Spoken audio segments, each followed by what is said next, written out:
नमस्कार दोस्तों। आज हमारे YouTube चैनल PRS ई एकेडमी में आपका स्वागत है। आज हम सभी लोग एक नए टॉपिक के बारे में जानकारी लेंगे जो 12th क्लास में बच्चे पढ़ रहे हैं, जो एग्जामिनेशन की तैयारी कर रहे हैं, उन लोग के लिए बहुत ही उपयोगी टॉपिक है जो आज हम लोग पढ़ेंगे इस सेशन में और उसके बारे में जानकारी मिलेगी आपको। तो इस सेशन में हम लोग आज 12th के बेस पे आधार पर बच्चों को जो सपोर्टिव होगा उसके लिए आज एक टॉपिक स्टार्ट हो रहा है, वह है आपका database and SQL. Database SQL जो है 12th का जो है एक मोस्ट इम्पॉर्टेंट पार्ट है। इससे एग्जामिनेशन में क्वेश्चन आने वाला है। इस बार भी एग्जामिनेशन में जैक बोर्ड में आपका एग्जामिनेशन में भी क्वेश्चन आता है और आपका सीबीएसई एग्जामिनेशन में भी, आपका सीबीएसई बोर्ड वाले के एग्जामिनेशन में भी ये क्वेश्चन इसे पूछा जाता है। तो 12th को देखते हुए ये टॉपिक बहुत ही इम्पोर्टेंट है और आप सब स्टूडेंट लोग इस टॉपिक से जो भी लाभ मिलेगा वो आप कमेंट में जरूर लिखेंगे। तो सबसे पहले हम यहाँ पे आपको बता दें कि इस सेशन में हम लोग क्या क्या चीज़ के बारे में जानकारी लेंगे डेटाबेस एंड एसक्यूएल में। तो डेटाबेस के बारे में सबसे पहले हम लोग इंट्रोडक्शन जानेंगे कि डेटाबेस होता क्या है, डेटाबेस से हम लोग क्या लाभ ले सकते हैं, डेटाबेस कैसे वर्क करता है, डेटाबेस कैसे काम करता है, डेटाबेस से हम लोग कैसे सपोर्ट लेते हैं, कैसे हम लोग डेटा को स्टोरेज करते हैं, कहीं पे डेटा कैसे एनालिस्ट होता है, कैसे हम लोग एनालाइज कर पाते हैं डेटा को कहीं पे भी हम लोग कैसे यूज कर पाते हैं। तो डेटाबेस में हम लोग को मोस्ट इंपॉर्टेंट इसी चीज के बारे में जानना है कि डेटाबेस होता क्या है। पहला टॉपिक हम लोग को ये जानना है कि डेटाबेस होता क्या है। सेकेंड टॉपिक ये जानना है कि डेटाबेस तो हम लोग जानकारी लेके होता क्या है, लेकिन अब ये बनेगा कैसे, यानी हम लोग डेटाबेस को बनाएंगे कैसे, किस किस एप्लीकेशन का यूज करके, किस किस प्रोग्रामिंग लैंग्वेज का यूज करके हम लोग डेटाबेस को यूज कर सकते हैं और उसको क्रिएट कर सकते हैं। डेटाबेस जब बन जाता है तो उसका यूज कहाँ कहाँ पे होता है, किस किस जगहों पे इंपॉर्टेंट रहता है, कहाँ पे हम लोग डेटाबेस के सपोर्ट से बहुत सारे जो हार्ड वर्क थे उसको इजी हम लोग बना सकते हैं। तो ये डेटाबेस के जरिए हम लोग जानकारी लेंगे। तो पहला टॉपिक हम लोग डेटाबेस का इंट्रोडक्शन के बारे में ही जानेंगे। सेकंड टॉपिक होगा एडवांटेज ऑफ डेटाबेस। डेटाबेस का एडवांटेज क्या है कि डेटाबेस जो है वो एडवांटेज का मतलब आप लोग समझते होंगे। एडवांटेज का मतलब होता है उसका गुण, यानी आपका डेटाबेस जब हम लोग यूज करते हैं तो उसमें क्या खासियत है, क्यों हम लोग यूज करते हैं। जब नॉर्मली हम लोग उस काम को कर सकते हैं मैनुअल फॉर्मेट में, तो फिर डेटाबेस का रिक्वायरमेंट क्यों पड़ा। तो वो एडवांटेज ऑफ डेटाबेस होता है। यानी डेटाबेस के बारे में हम लोग जान जाएंगे कि डेटाबेस होता क्या है। तो डेटाबेस का गुण मतलब वो किस किस जगह पे हमको सपोर्ट करता है, किस तरह से हम लोग उसको आसानी से यूज कर सकते हैं, किस तरह से वो फंक्शन करता है। थर्ड टॉपिक हम लोग जानेंगे एलिमेंट ऑफ डेटाबेस के बारे में। किसके बारे में जानेंगे? Element of database. Element of database में बहुत सारे चीज के बारे में जाना है कि डेटाबेस में मोस्ट इंपॉर्टेंट सेक्शन क्या है। तो डेटाबेस का जो मोस्ट इंपॉर्टेंट सेक्शन है, जो फर्स्ट एलिमेंट है, वो है रिलेशन। रिलेशन को हम लोग दूसरे शब्दों में टेबल भी कहते हैं। रिलेशन को क्या कहते हैं दूसरे शब्दों में? हम लोग टेबल भी कहते हैं। टेबल क्या होता है? तो टेबल जहां पे डेटा जो है रोज एंड कॉलम में स्टोर होते हैं। टेबल जहां पे डेटा किस फॉर्मेट में स्टोर होते हैं?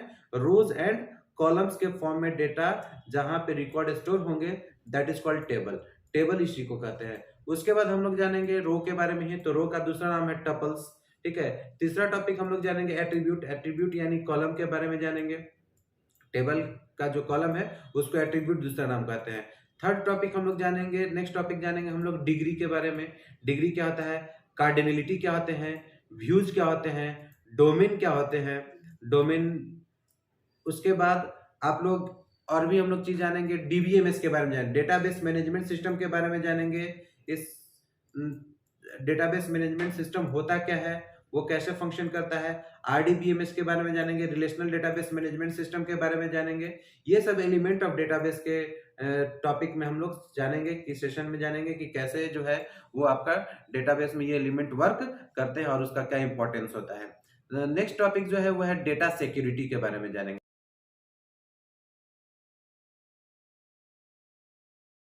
डेटा सिक्योरिटी जो है वो डेटा सिक्योरिटी के बारे में हम लोग इस टॉपिक में समझेंगे। डेटा सिक्योरिटी क्या रहता है?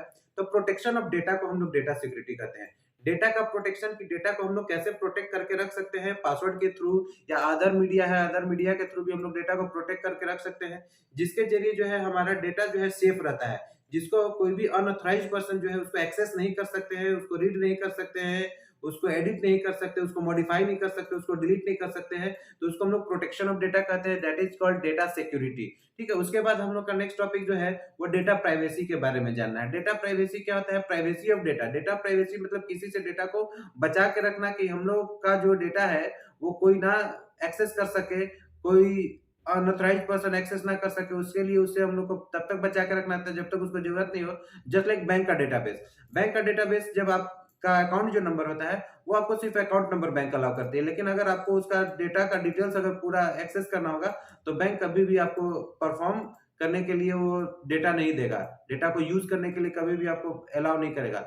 लेकिन इसी तरह से मोबाइल कंपनी का जो डेटाबेस होता है, जैसे आपको अपना कॉल डिटेल्स चाहिए तो कॉल डिटेल्स जब तक नहीं देगा, जब तक आपको जरूरत नहीं है, तब तक मोबाइल कंपनी जो है कभी भी कॉल डिटेल्स आपको अलाउ नहीं करती, कभी नहीं देती। लेकिन अगर आपको रिक्वायरमेंट होता है कि कोई प्रॉब्लम आता है, कि आपके कॉल से रिलेटेड कोई प्रॉब्लम आता है, कहीं से भी आपको कोई गलत तरह का कॉल आ रहा है और आप उसका कॉल डिटेल्स चाहते हैं कि किस समय में कब कब जो है उस नंबर से हमें ये कॉल आया है, और उस कॉल डिटेल्स को आप लेना चाहते हैं, तो मोबाइल कंपनी जो है वो डेटा आपको प्रोवाइड करेगी। लेकिन उसका एक प्रोसेस है, उस प्रोसेस के जरिए जाइएगा तभी वो आपको डेटा वो मिलेगा। तो ये डेटा प्राइवेसी कहलाता है, कि प्राइवेसी ऑफ डेटा, यानी आपसे डेटा को बचा के रखा जा रहा है कि कब तक आपको डेटा का जरूरत नहीं है तब तक बचा के रखा जाएगा। ओके, उसके बाद डेटा एब्स्ट्रैक्शन के बारे में जानना है। डेटा एब्स्ट्रैक्शन क्या होता है? एब्स्ट्रैक्शन ऑफ डेटा यानी डेटा का निचोड़। एब्स्ट्रैक्शन मींस क्या होता है? निचोड़।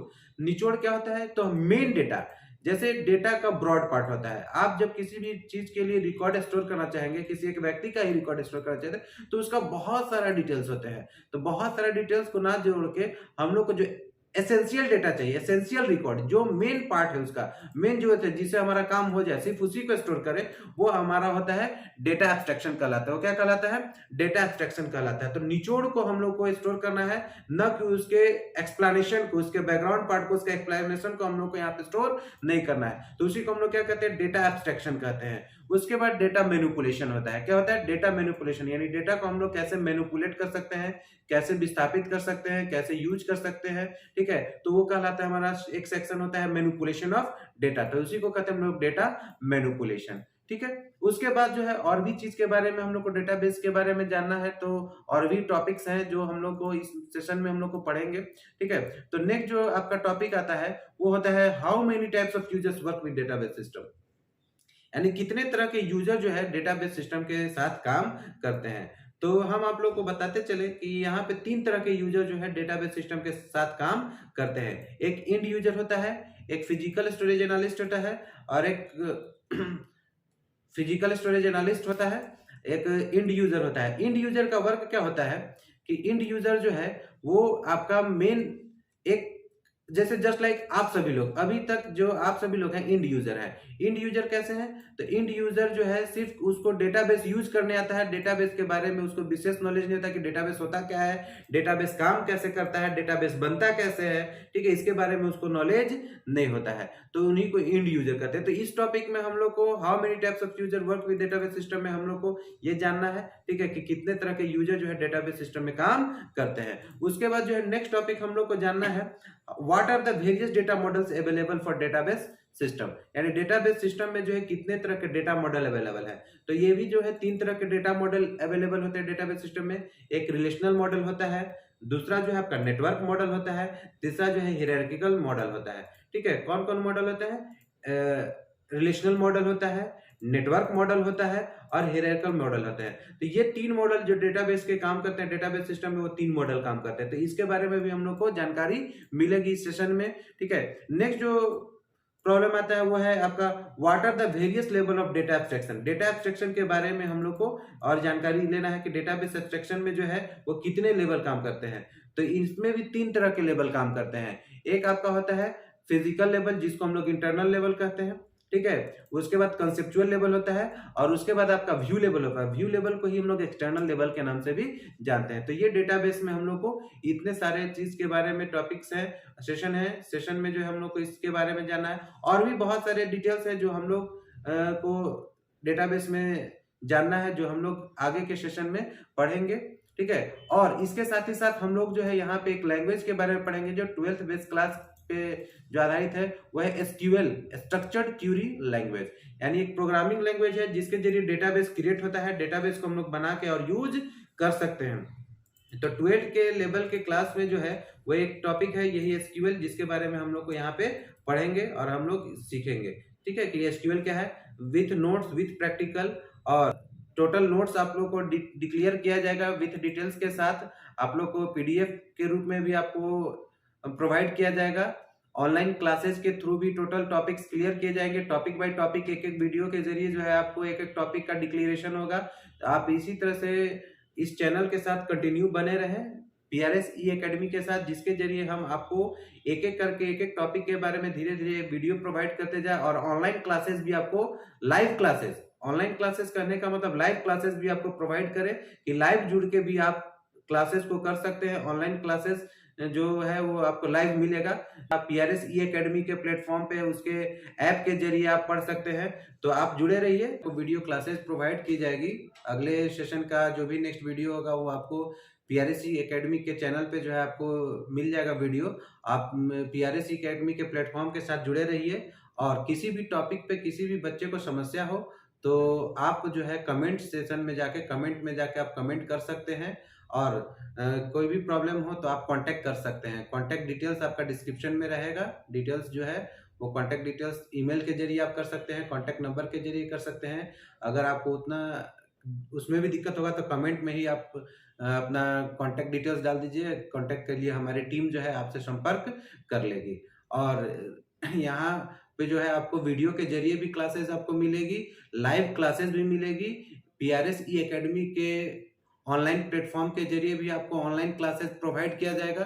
तो आप पीआरएस ई एकेडमी के साथ जुड़े रहिए। नेक्स्ट सेशन में जो है आपको जो है वो अच्छी अच्छी वीडियो, अच्छे अच्छे एजुकेशनल ट्यूटर के जरिए भी आपको वीडियो मिलेगा। Thank you.